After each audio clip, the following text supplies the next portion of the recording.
Yeah. What's up, everybody? Welcome to the new normal. Welcome to the new normal. Normal. What is normal? Up is down, down is up. Sideways.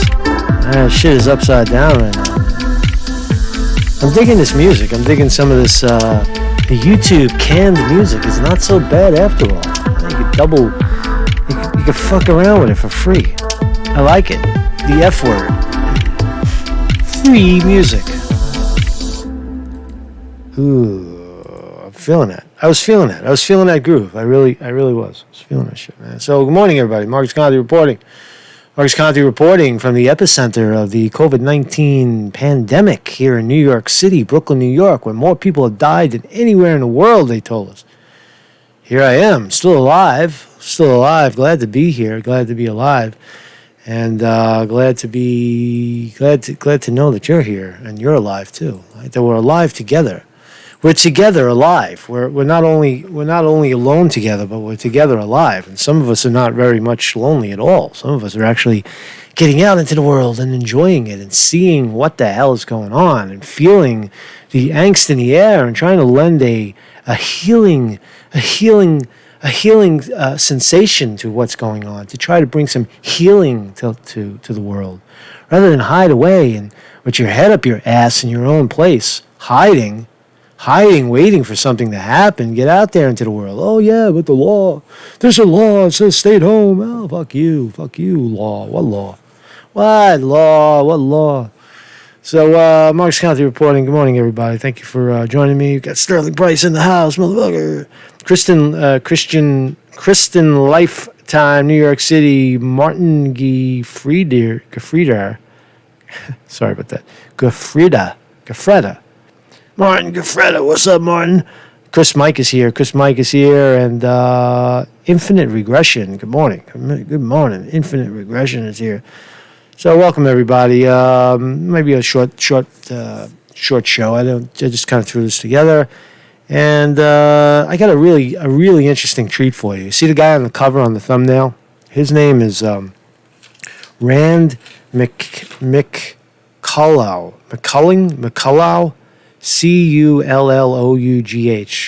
And this is no disrespect to the.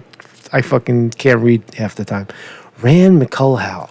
That's who's on the cover. Wait till you hear this song he wrote. It was inspired, Rand. And Rand is no amateur. Rand is no rookie. Rand, when you hear this song, you're going to be like, whoa, this fucking guy's good. And Rand did you the honor of writing a song about he was inspired by some of the walkarounds I did. And he kind of picked up on a lot of the lingo, and he weaved it into a song and sent it to me. Wait until you hear the song, man. I fucking blew me away, right? I don't say that softly. It's a really good stuff, really good material. So while you're, if you're new to YouTube, if you're just coming around, my name is Marcus Conte. I'm an investigative journalist, a reporter, a YouTube celebrity, personality, whatever you want to call it. And the way this works is it's viewer funded. This is not like your television set where you see a commercial come in and then the donors step in and tell you what you need to hear. The other way, this works the opposite. This is the opposite, right? You drop some money in the tip jar. You can join on Patreon for as little as $2, $3, $5 a month, right? Or you can make a one-time contribution at PayPal, and when you do that, it allows the show to continue. That's how I support this thing. This is not, money doesn't fall from the sky. There's no, you hit that, and you can, if you have a PayPal account, you can send $1, $2, $10, $100, whatever you got, whatever you want to send, to keep it going. But that's how this is. It's viewer funded, 100%. So that's the website there. Some interesting articles and stuff, and all the archives are there. So Marcus Conte reporting. I have to, when wrong, promptly admit it. I have to clarify something because I have new information on this very, very disturbing video. If you remember yesterday, we watched this video of this cop. A bunch of cops came into some guy's house, and they were trying to drag him out of the house. They ultimately did drag him out of his house, handcuffed, and brought him to the police station for medical evaluation. He was being arrested for medical evaluation. And on surface value, you look at it and you say, well, why are the police standing in the guy's house? And what triggered them to come in? So upon further investigation, and I can't confirm this, but someone in the comments did pop in and say that these folks are on a hunger strike up in Canada. They're suiciding themselves. They're killing themselves to make a point. Now that's something you don't see in the video, right? When you see it. After speaking to my partner yesterday, there's some concerns for your safety, right? We understand what your standpoint, right? The reason why you're doing what you're doing is to take a stand against the city, correct? Not the city. Government. The government. So the stand he's taking is a hunger strike. That's a little different. That's a different equity. That's different. That's not police coming in saying that you may be ill with COVID-19. That's not at all what's going on. It's not at all what's going on. So it is a little if true, if the two people that are in the house are on a hunger strike, the police are. I would say that they're actually doing the right thing by intervening, by at least not arresting people, but certainly the guys, they're going to get psych evaluation. They could get committed for a psych evaluation, right? But they're in the process of killing themselves, right? If they really mean what they say, right? So what do you think? I mean, I don't know. I think that in light of that new information, it's not so scary that the police are standing there, guys. You come in here like this. Are we so dangerous to you? Look at. They're not dangerous to. See now he's spinning it. It's not that you're dangerous to them. Are we dangerous to you? It's not. That's not the story. The story is you're in your house and you're killing yourself. You're actively suiciding yourself, and in light of that notion. We're going to come here and try to save you, right? Let me see if my comments are working. Is everything working? Give me a thumbs up. Are we streaming live? Are we streaming live? Why did I just get a inclination that we're not? So Sterling Price says police in Canada can do more than our police. Yeah, I guess so, but I don't know. Just food for thought. I'm not, it's not my opinion and only my opinion. My thought on this is that the police are, there's some compassion to what they're doing. They get a call and the guy tells the police, right? He probably told the police what he's doing. He's trying to, he's on a hunger strike, right? He's trying to kill himself. So anyway, let's move along, right? So, what do we got here? So, again, speed reading the news. Again, there's no specific theme today. Central banks are destroying what's left of free markets. Are they really? Let's see. President Reagan memorably said that the 9 words you don't want to hear are, "I'm from government. I'm here to help." Governments in all the major jurisdictions are now making good on that unwanted promise and are taking responsibility for everything from our shoulders. Let me slow down a bit.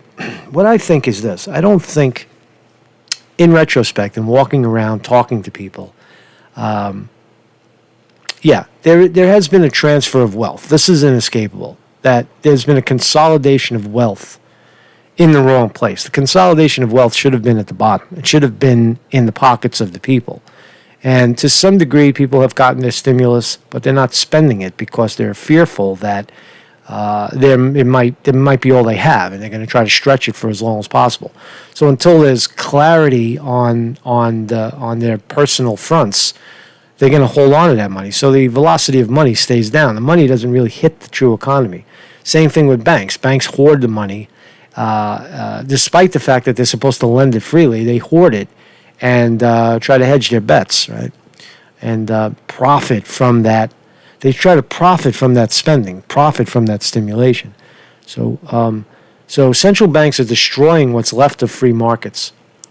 I don't know about that. I think I think that they're destroying what's left of what we recognized as the free market, but in a decentralized system that we're now heading to, inescapably a decentralized economy across the country, maybe across the globe.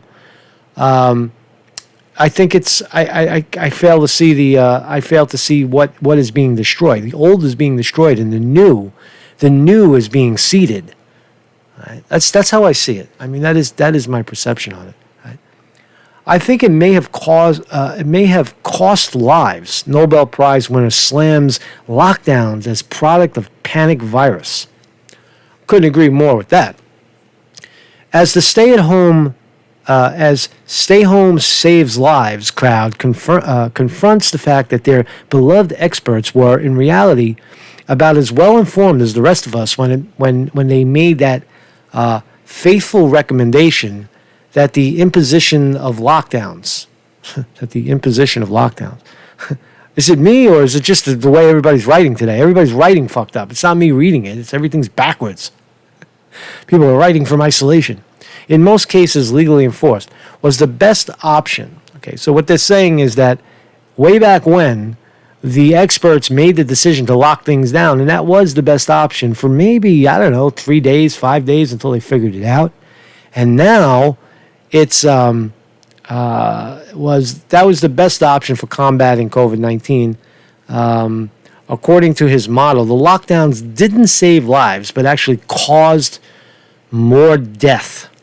So some clown with more degrees than a thermometer is saying that the lockdowns went the wrong way, and boy, did it cause mental breakdowns, man. That's what you're seeing. I told you the story would be, is you have people, even a look at that. What is that? What was that? A bat? Hello, bat. Hello, bat. Even a caged animal will start to defend its cage after a while. In other words, if you lock somebody away in their home or in isolation, they get comfortable. They like it there. Right? And a lot of people they're receiving big government checks. They're receiving their stimulus. Maybe they got a loan. Maybe they got unemployment with that extra $600 a week. They're making more now, sitting on their ass in their house. You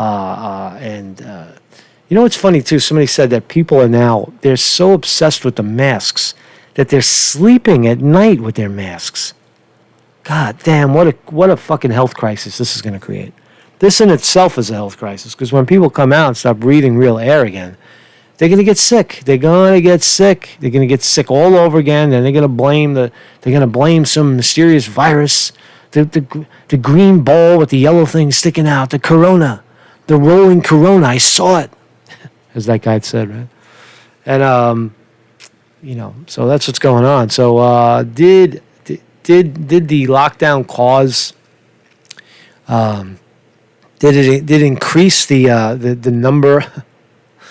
How many people are watching right now? I got a note here that's only there's 25 people. How are we doing, man? It should be much higher than that at this point in the stream. But I don't know. Maybe YouTube is betting against us. I don't really know anymore. Over here it says 10. Over there it says 25. The whole shit is crazy, man. The whole world is upside down, man. The whole world is upside down. So what else? What else we got here? What else can we find out? China touts 1.5 million Wuhan residents tested for COVID-19 in a single day. Oh, Chinese on the rise. Chinese on the move. Chinese on the move. 1.5 million residents tested. Earlier this month, Beijing announced a surprisingly ambitious plan to mass test some 11 million Wuhan residents for corona after a handful of new cases started popping up again, sparking fears of a second wave in the original virus epicenter. According to the official media, Chinese health officials are on track to accomplish this, which is no small feat. They are eagerly touting their testing proficiency to the world. Only we wish this had been the story when the outbreak first emerged many months ago. So, this is a nasty picture. Look at this thing, man. Fucking open up, man. It's like you almost hit to the point of puking, right? Like, is it throwing up, right? Yeah. It's hitting the throw up button. I don't know, man. I don't know. What is a test anyway, right? Test. You want to test? Okay, let's test. You want to inoculate me and push something into my fucking body, some kind of poison that's supposed to act as a deterrent or a vaccine? Hell, fucking no. Testing is one thing. Testing, okay, let the whole country test, and then we'll prove that there's nothing, there's nothing there to see, there's nothing here to see, and whoop-de-fucking do. Right? So Wuhan is off on the testing thing. So let's have a musical break, because I'm really fucking tired right now, and I don't know how much longer I'm going to last. So I want to play this clip that this fine gentleman sent me. Right. So this is Rand McCallum from McCallow, from Kerrville, Texas. He once lived in New York City, and he wrote to me and sent me this shit, this song. And he says, inspired by your walkarounds in New York City, feel free to use it any way you want. Thanks for your shows. Rand McCallum. Right. So this is what he looks like. I found a clip of on one of his videos, so I used it as the thumbnail. But this is a good song, man. So buckle up, man. You ready?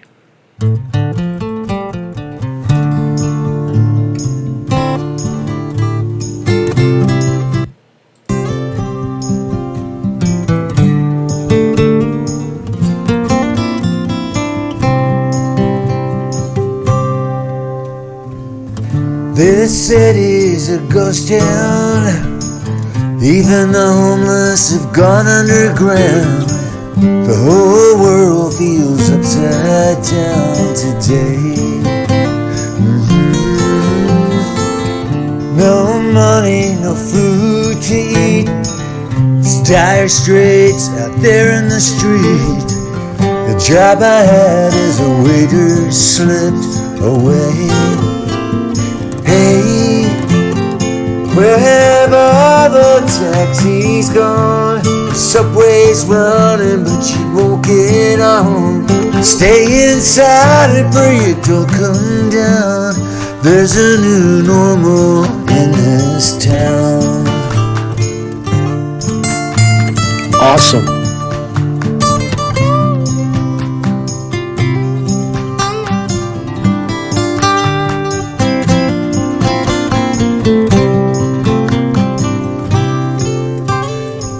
It hit hard, it came on fast.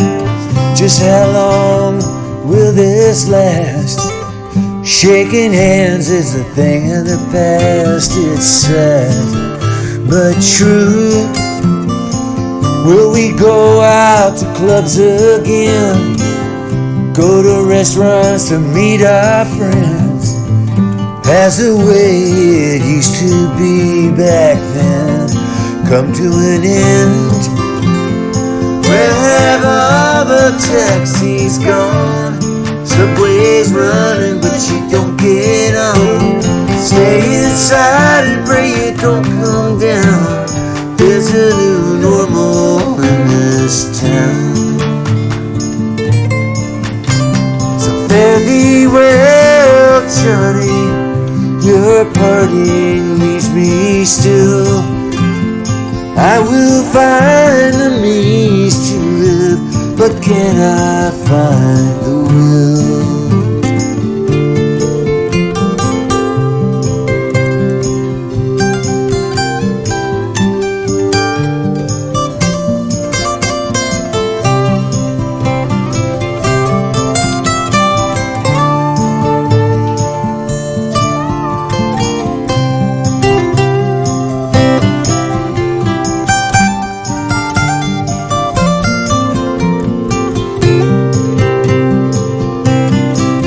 So fare thee well, Johnny. Your parting leaves me still. I will find the means to live, but can I find the will? So fare thee well, Johnny. Your parting leaves me still. I will find the means to live, but cannot find the will.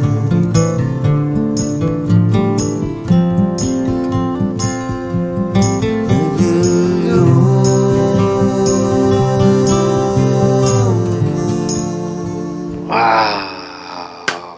Fucking give this guy a hand, man. Holy shit. What a great song, man. Damn, that's not an amateur right there. Thank you so much, Rand, for doing that, man. That's really fucking good song. It's good stuff, man. Wow, I'm speechless, man. It made me envious when I heard it. I was like, damn, he's taking all my fucking lines. He stole all my lines. I should have wrote that shit. Right? How come I didn't write it? Right? Fucking Rand wrote it. That's what I thought, right? And images of Dylan comes up when I heard that. I hear a lot of Tom Petty influence, maybe a little even Neil Young.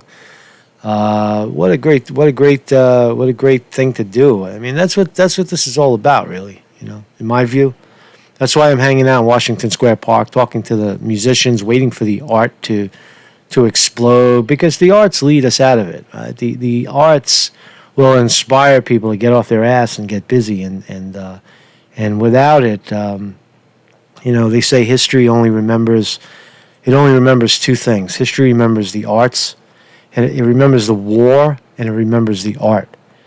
And if you go back in history and you read history, a lot of it's just the history of the wars, how one country knocks off another, and the art that lives through those eras. Like, for example, if you go to Italy, it's like religion and art, and so I don't know. I may sound artsy fartsy, but that's how I see it. The artists need to wake up and lead people, inspire people to get the hell out of this thing already, right? So, because there really is no more virus to report about. In my view, there's no more. People are dying and people are sick, and we need more hospitals and we need more ventilators. No, I say that it was a perfect storm of people's poor behavior, poor habits, and they're on all kinds of medication. They're not exercising. They're working in fields that they're working in positions that are highly stressful, causing them to become sick. And I think it was a perfect storm. That is my impression of it. But not everyone is out of the woods. You got a lot of people that are still sick. They're home. They're not seeing their doctors. They're still taking the same cocktail of medications.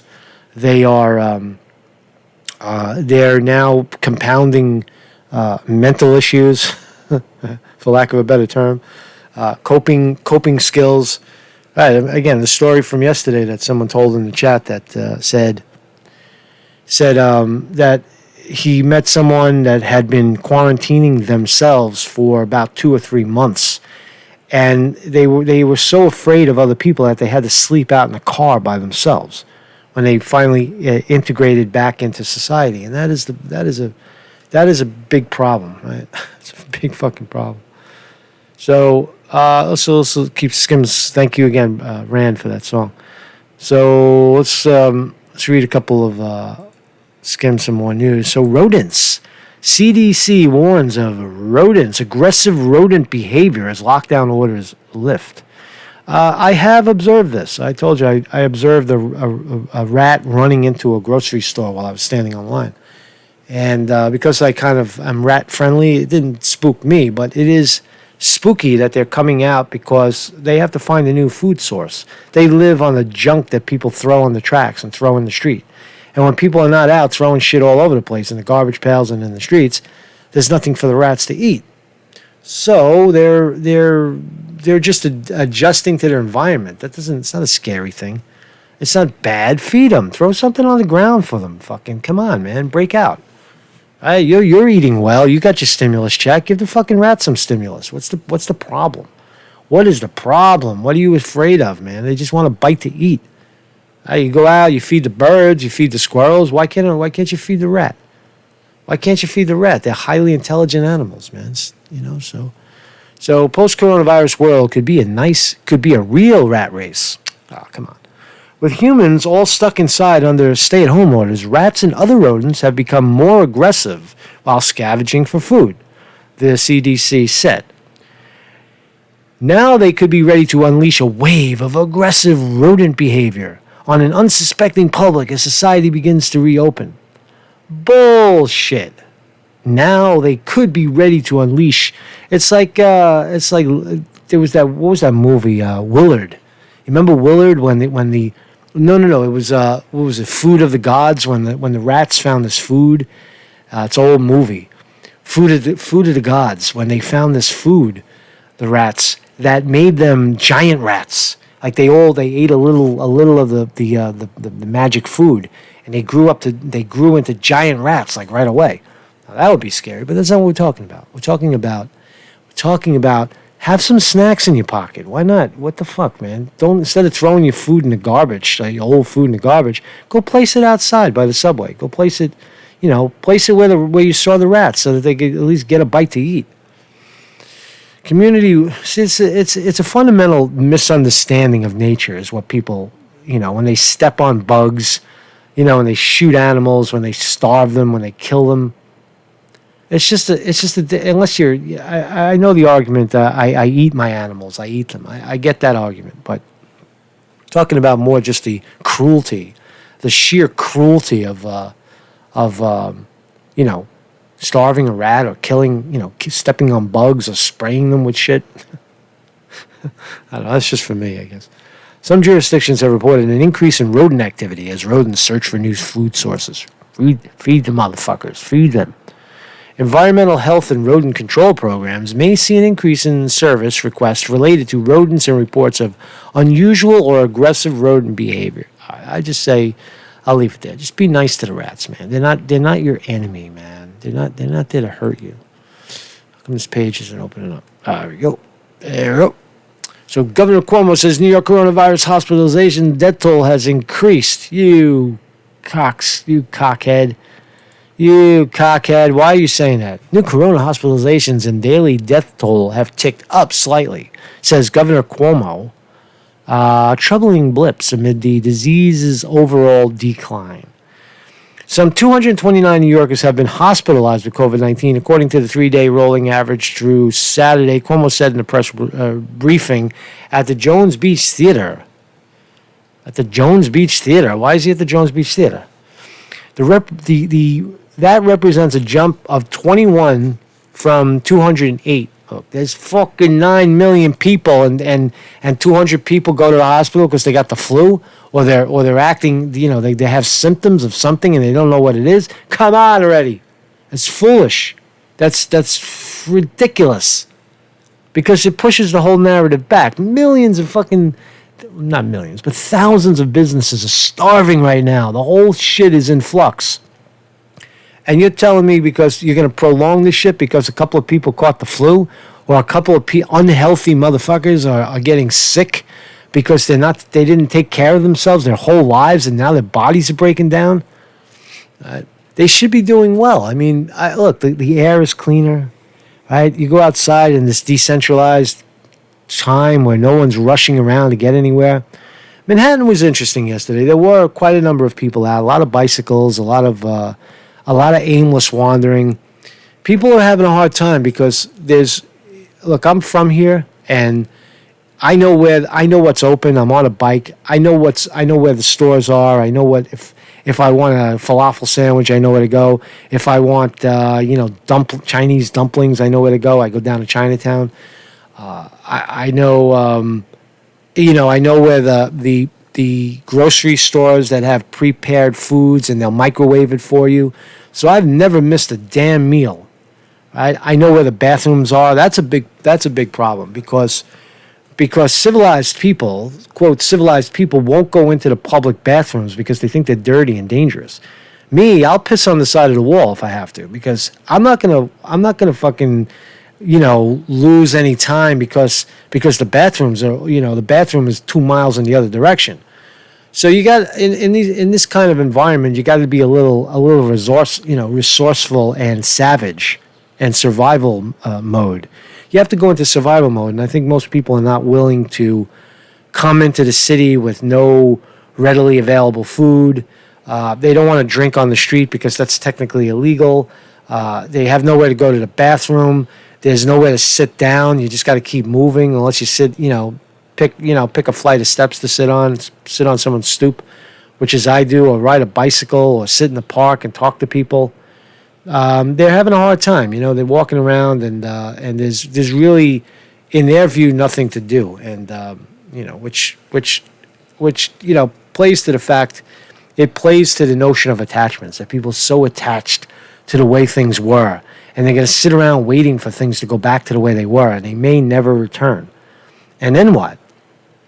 Then you're stuck with this illusionary world that one day we might return to a normal. But no, this is the normal. This is the new normal.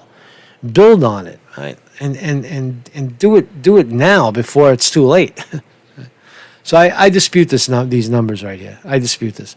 Cuomo says deaths are rising. Fuck you.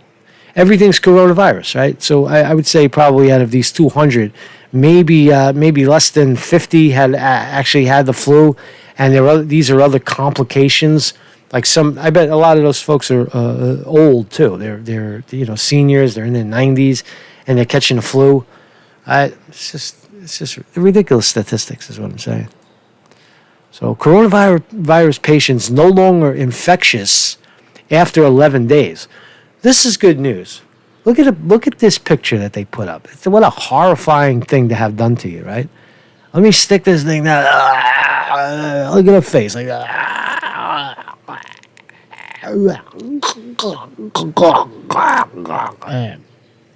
choke on this. So coronavirus patients no longer affected after 11 days. That's very impressive, right? That's some new news, right? Coronavirus patients stopped being infectious 11 days after contacting the disease.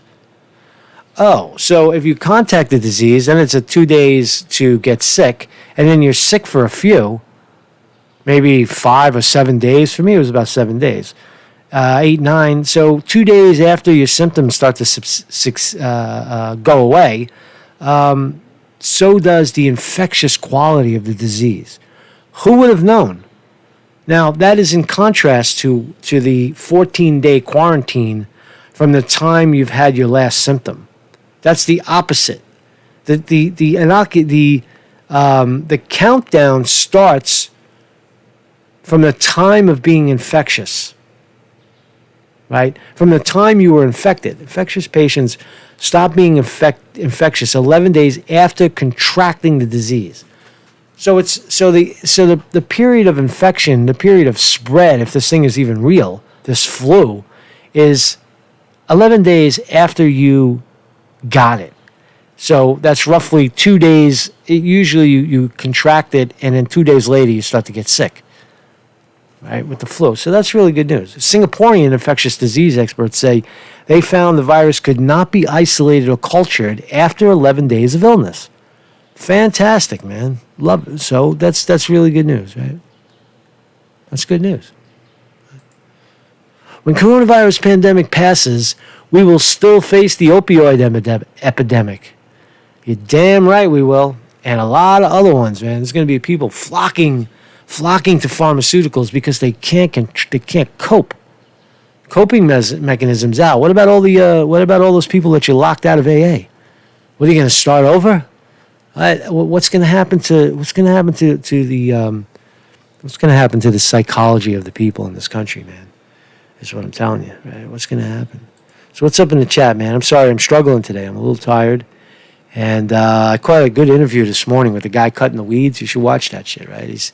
That guy, I used to watch him every day, man. He's a really nice guy, right? And he was a little reluctant to. He wanted to.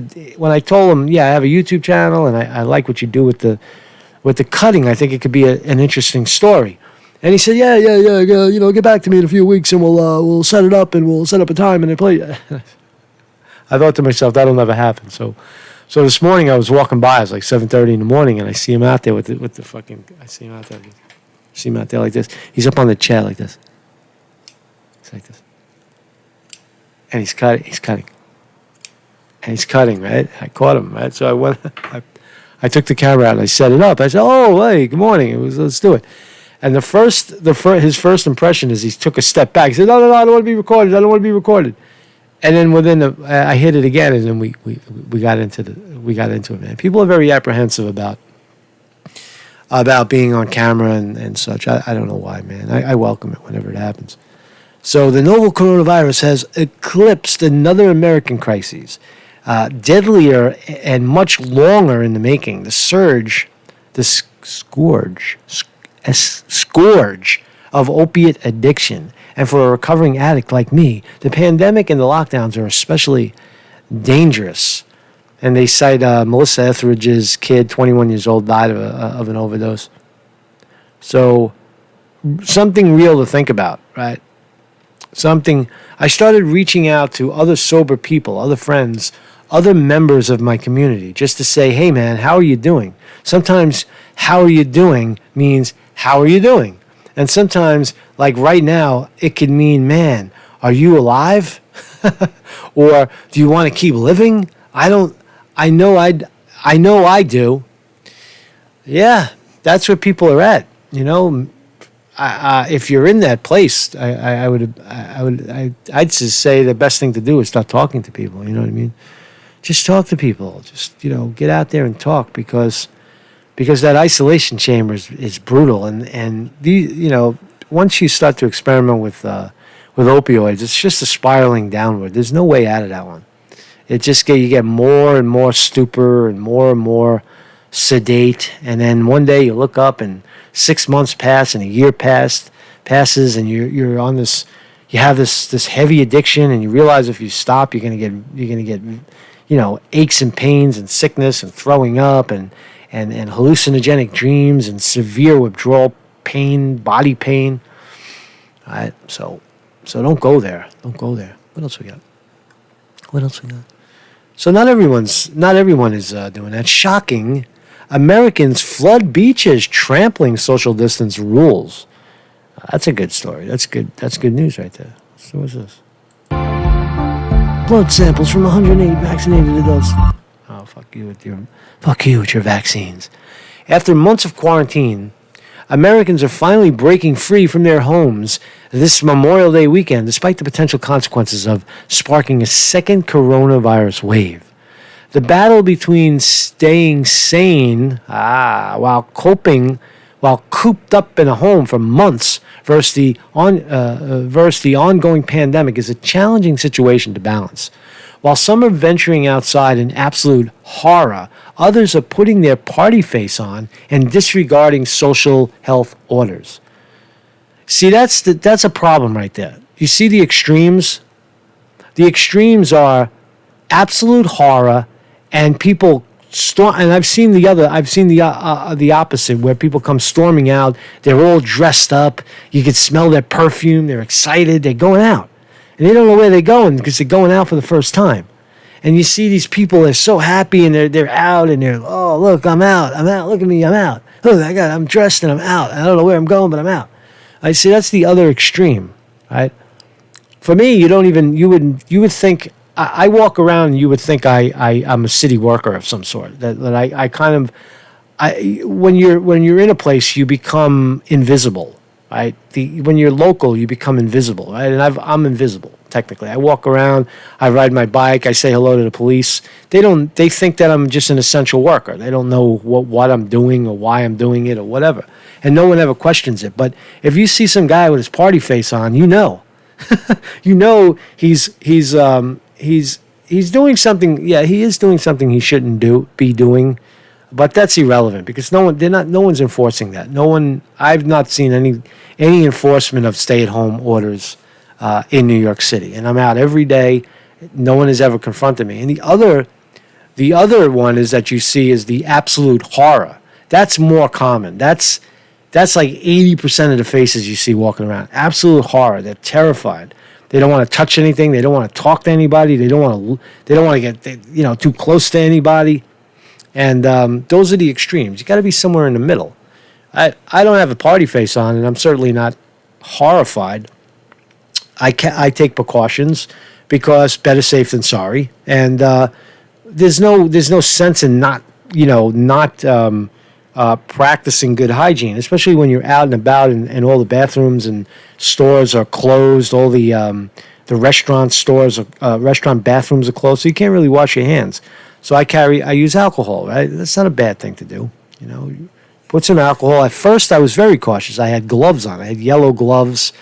I was alcoholing the yellow gloves. I wore a mask. But now that was only the first week or so because it's the unknown. You don't know. Take precaution. But now it's different. Now it's, you just practice. If someone sneezes, you walk away from it. That's all. It's not a big deal. You're not going to get sick by touching someone or, passing someone and they breathe or they laugh or they talk. It's ridiculous. That's not how viruses transfer. I would suspect that this sort of thing is going to be determined to be very hard to transmit, just like AIDS. Remember when they said AIDS is hard to transmit? So, and sunshine, be out in the sunshine. Sunshine on my shoulders.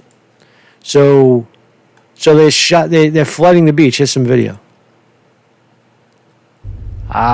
People out in Ocean City, Maryland boardwalk. This afternoon, the sunny weather brought out people. Masks are encouraged, but not required. See, that's good. But that's also a zoom shot. That's a little deceptive, motherfucker. Because if you zoom in on people from a distance, it looks like they're very close together. So you can't really tell the distance between people. But it doesn't look like it doesn't look like they're on top of each other. It just looks like they're peaceful people walking around. But you see what I'm saying? When you zoom in from a distance, everything looks very close together. When you're on top of it, you can see the space between people because there could be 10 feet between these people. You don't know. So that's good news. Oh, here's a shot. Maybe this shot will. Okay, yeah, people are on the close side. Okay, so what? So what? So what? Hong Kong's in a bad way. Hong Kong erupts. Tear gas is deployed as thousands fill streets to oppose China's national security law. So, in Hong Kong, rather than worry about the fucking my corona, they're out there busting out, man. Look at all the people. Look how many people are out there. Whoa, talk about social distance. But they're all wearing masks. A lot of them are wearing these gas masks from the tear gas. But so I mean, we're going to have some problems. There's a lot of people in this country that think we're losing our rights, we're losing our freedoms, we are losing our shit, right, to corporations that are taking over, and there is some truth to it. But again, the people are the engine of a thriving economy. No matter what the corporations want. Unless the people cooperate, they're not going to get what they want. You can't profit. You can't make the shit themselves. None of those rich fucks make anything. That's what I'm saying. So, but anyway, Hong Kong is thousands of protesters flooding the streets right now, and we got to salute. You got to salute Hong Kong. You got to be on the side of Hong Kong. Here's another one that says, "Here come the police, ready to crack heads."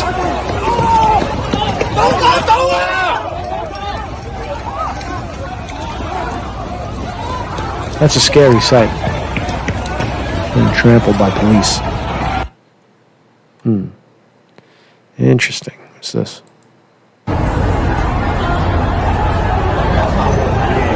Plenty of police.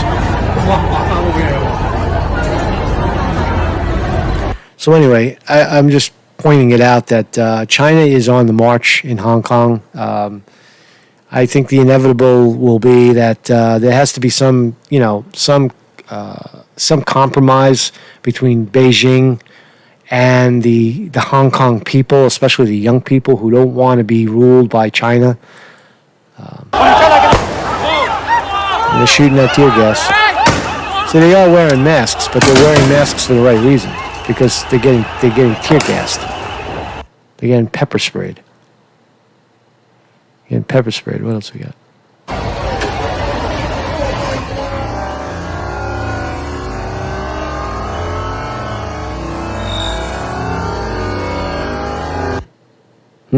Tackled.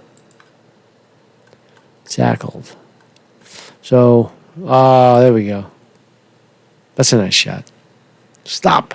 Stop in the name of love.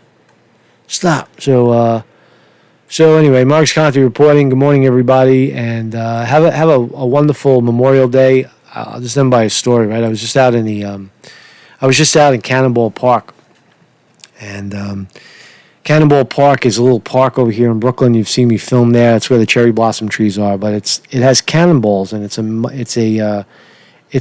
has monuments for all the major wars: World War II, Vietnam. It has a little piece on the Korean War. I don't know about World War One, the Dover Patrol, that big thing in the middle, and Vietnam, and I think World War II as well. And so because all the ceremonies are closed today, I saw 3 people out there, and they were giving a wreath, one of those wreaths with carnations, and they were placing it in front of the Vietnam veterans plaque. And it was just 3 people all by themselves, and it makes you wonder what people in this country, died for in all these wars. They died for freedom, democracy, opportunity for all people in this country. And now we're on the precipice of possible authoritarianism, where government oversteps its bounds to the point of violence, to the point of interrogation, to the point of censorship, where you're not allowed to speak, you're not allowed to say certain things. So, but it was nice to watch. It was very touching. It was a touching moment where I didn't go over there and talk to them at all. I just watched it, and I saw the guy and his, obviously a veteran. He had his veteran's hat on. He was dressed nicely, but he had his veteran hat on, and he had his gray ponytail sticking out the back. It was a Vietnam guy. And there he was, honoring the fallen heroes of that, horrific war that no one ever signed up for, right? They just fucking ended up there, right? So that's all I got today, man. So Marcus Conte reporting. Let's listen to this. I like the echoes. This is good music, right? Yeah. So thanks everybody for joining me. Have a nice day, and I might be out today. I'm not really sure, but I might just take a break today because I'm a little worn out.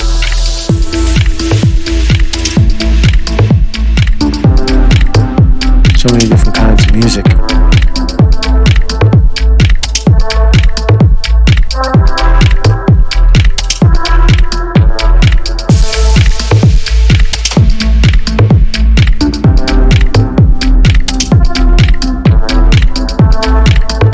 Thanks everybody in the chat. Christian Lifetime, New York City, Mike D, thank you. Joseph Polachek. Sterling Price, thank you for your fine moderation. Thanks to everybody for not being dicks in the chat. That's helpful.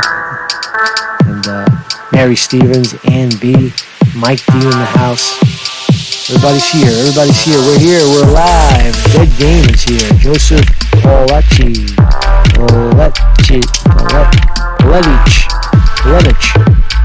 is here. What's up, all? Joseph Martin C. George's son. We're still over George's. Hey, Rand, what's up, Rand? Rand is the man. Rand is the man. Maybe 5% of the people are wearing a mask in Kerrville, Texas, and they are all old, very old. Okay? Yeah, all right. I still disagree. I think that... Wait, is this too loud? I'm sorry.